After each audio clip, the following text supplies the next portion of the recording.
देखो जी ब्लैकआउट किया गया आ 10:30 तो लैके 11 बजे तक जी अद्धे घंटे का हैगा जी। ਇਹਦੇ ਚ ਕੀ ਹਦਾਇਤਾਂ ਨੇ ਤੇ ਕਿਸ ਤਰੀਕੇ ਜਿਹੜੀ ਹੈ ਸਿਚੁਏਸ਼ਨ ਰੱਖੀ ਗਈ ਹੈ? ਇਹ 'ਚ ਹਦਾਇਤਾਂ ਇਹ ਹੈ ਜੀ ਕਿਸੇ ਪ੍ਰਕਾਰ ਦੀ ਲਾਈਟ ਨਹੀਂ ਜਗਣੀ ਚਾਹੀਦੀ ਜੀ, ਕਿਸੇ ਪ੍ਰਕਾਰ ਦਾ ਕੋਈ ਚਾਨਣ ਨਾ ਹੋਵੇ ਤੇ ਦੁਸ਼ਮਣ ਨੂੰ ਕੋਈ ਮੌਕਾ ਨਾ ਮਿਲੇ ਵੀ ਇੱਥੇ ਲਾਈਟ ਜਗਦੀ ਆ ਤੇ ਰਸਲ ਕੀਤੀ ਜਾ ਰਹੀ ਦੇਸ਼ ਨੂੰ ਦੀ ਭਲੇ ਵਾਸਤੇ ਹੈ ਜੀ। ਬਹੁਤ ਸਾਰੇ ਲੋਕ ਬਾਈਕਾਂ ਦੇ ਉੱਪਰ ਇੱਧਰ ਉੱਧਰ ਆ ਜਾ ਰਹੇ, ਉਹਨਾਂ ਦੇ ਬਾਈਕਾਂ ਦੀਆਂ ਮੋਟਰਸਾਈਕਲਾਂ ਦੀਆਂ ਜਾਂ ਕਾਰਾਂ ਦੀਆਂ ਲਾਈਟਾਂ ਦਿਖਦੀਆਂ ਕਿ ਉਹਨਾਂ ਨੂੰ ਵੀ ਜਾਗਰੂਕ ਕੀਤਾ ਜਾ ਰਿਹਾ? ਵੇਖੋ ਜੀ ਜਾਗਰੂਕਤਾ ਸਭ ਨੂੰ ਕੀਤਾ ਗਿਆ ਆ, ਹੁਣ ਉਹਨਾਂ ਆਪਣੀ ਆਪਣੀ ਸਮਝ ਆ ਜੀ। ਕੋਈ ਜਗਾ ਕੇ ਆ ਰਿਹਾ, ਸਾਡੇ ਲੜਕੇ ਆਵਾਜ਼ਾਂ ਦੇ ਰਹੇ ਆ ਵੀ ਲਾਈਟਾਂ ਬੰਦ ਕਰੋ, ਕੁਝ ਬੰਦ ਕਰ ਦਿੰਦੇ ਆ, ਕੁਝ ਲਾਗੋਂ ਲੰਘ ਜਾਂਦੇ ਆ। ਤੇ ਇਹ ਸਾਇਰਨ ਵਜਾ ਕੇ ਬੰਦ ਕੀਤਾ ਜਾਏਗਾ? ਬਲੈਕਆਊਟ ਹੋਏਗਾ ਤਾਂ ਸਾਇਰਨ ਵਜਾ ਕੇ? ਦੇਖੋ ਜੀ ਤੁਹਾਡੇ ਸਾਹਮਣੇ ਤੁਸੀਂ ਆਪ ਜੀ ਖੜੇ ਸੀ ਇੱਥੇ ਤੇ ਸਾਇਰਨ ਵੱਜਾ ਆ ਤੇ 2 ਮਿੰਟ ਪਹਿਲਾਂ ਸਾਇਰਨ ਵੱਜਾ ਆ ਤੇ ਬਾਅਦ ਵਿੱਚ ਸਾਰੀਆਂ ਲਾਈਟਾਂ ਇੱਕਦਮ ਬੰਦ ਹੋਈਆਂ ਆ, ਘੁੱਪ ਹਨੇਰਾ ਹੋ ਗਿਆ ਹੈ। ਇਹ ਅੱਜ ਦਾ ਹੀ ਬਲੈਕਆਊਟ ਹੈ ਜਾਂ ਇਸ ਤੋਂ ਇਲਾਵਾ ਵੀ ਬਲੈਕਆਊਟ ਦਾ ਕਿਆ? ਇਹਦੇ ਬਾਰੇ ਵਿੱਚ ਮੈਨੂੰ ਨੌਲੇਜ ਨਹੀਂ ਹੈਗੀ ਕਿਉਂਕਿ ਇਹ ਅਫਸਰ ਸਾਹਿਬ ਜਾਣਦੇ ਨੇ, ਜੋ ਸਰਕਾਰ ਦਾ ਹੁਕਮ ਹੋਏਗਾ ਉਹ ਫਿਰ ਅੱਗੇ ਚਲਾਇਆ ਜਾਏਗਾ।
सरहदी पिंडा के थां थां से वोटिंग जाके लोगों को शेयर किया गया।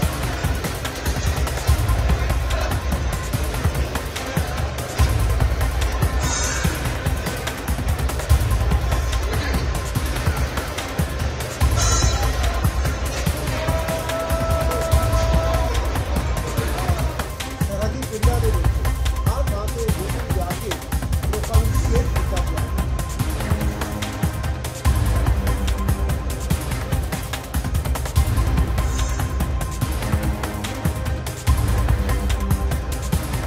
আমাদের ভিডিও ভালো লাগলে লাইক এবং শেয়ার করুন, কমেন্ট সেকশনে গিয়ে জানান আপনাদের মতামত। আরও ভিডিও পেতে আমাদের চ্যানেল সাবস্ক্রাইব করুন এবং প্রতি মুহূর্তে খবরের আপডেট পেতে প্রেস করুন বেল আইকন।